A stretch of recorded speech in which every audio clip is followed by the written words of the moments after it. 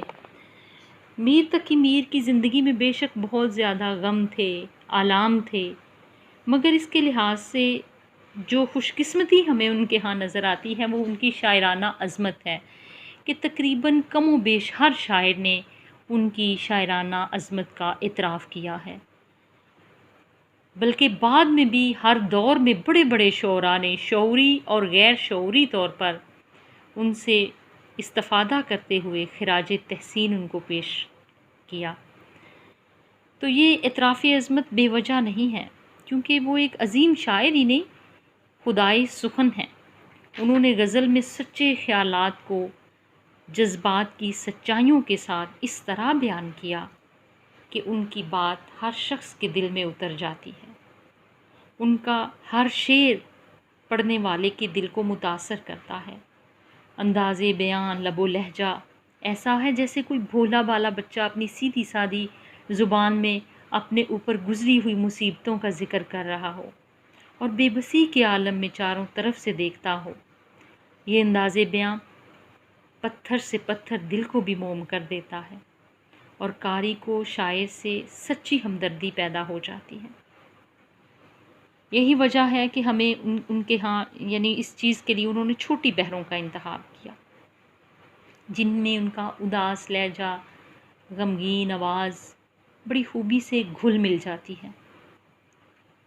میر تقی میر کی غزل کی گہرائی اور اثر انگیزی یہ وہ خوبی ہے کہ جس نے میر کے ہم عصر شعراء کو ان کی شاعرانہ عظمت کا اعتراف کرنے پر مجبور کر دیا۔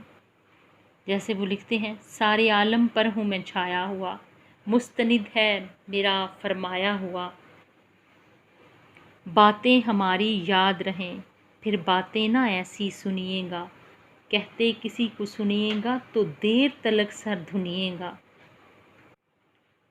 جذبہ درد مندی کی بنا پر میر کے اشعار کے اندر ہمیں سچائی اور درد مند اسلوب نظر آتا ہے۔